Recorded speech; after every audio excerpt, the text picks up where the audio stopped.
الصلاة تنهى عن الفحشاء والمنکر ولذکر۔ نبی کریم صلی اللہ علیہ وسلم سوئے یہاں تک کہ آپ کھراٹے لینے لگے، پھر آپ نے نماز پڑھی، اور کبھی راوی نے یوں کہا کہ آپ صلی اللہ علیہ وسلم لیٹ گئے، پھر کھراٹے لینے لگے، پھر آپ صلی اللہ علیہ وسلم کھڑے ہوئے، اس کے بعد نماز پڑھی۔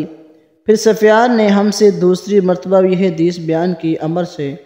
انہوں نے قریب سے ابن عباس رضی اللہ تعالی عنہما سے نقل کیا کہ وہ کہتے ہیں کہ ایک مرتبہ میں نے اپنی خالہ ام المؤمنین حضرت میمونہ کے گھر رات گزاری، تو میں نے دیکھا کہ رسول صلی اللہ علیہ وسلم رات کو اٹھے۔ جب تھوڑی رات باقی رہ گئی تو آپ صلی اللہ علیہ وسلم نے اٹھ کر ایک لٹکے ہوئے مشکیزے سے ہلکا سا وضو کیا۔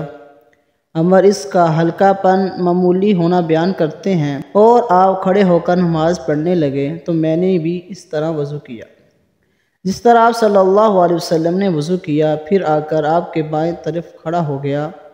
اور کبھی سفیان نے ان یسار کی بجائے ان شمالی کے لفظ کہے، مطلب دونوں کا ایک ہی ہے۔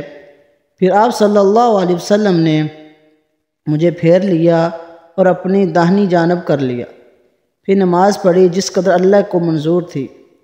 پھر آپ لیٹ گئے اور سو گئے حتیٰ تک کہ کھراٹوں کی آواز آنے لگی۔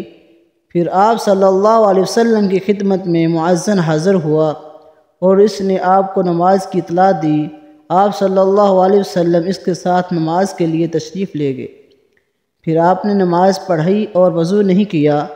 سفیان کہتے ہیں کہ عمر سے کہا، کچھ لوگ کہتے ہیں کہ رسول صلی اللہ علیہ وسلم کی آنکھیں سوتی تھیں، دل نہیں سوتا تھا۔ عمر نے کہا کہ میں نے عبید بن عمیر سے سنا، وہ کہتے ہیں کہ انبیاء علیہ والسلام کے خواب بھی وہی ہوتے ہیں۔ پھر قرآن کی یہ آیات پڑھی، میں نے خوب دیکھتا ہوں کہ میں تجھے ذبح۔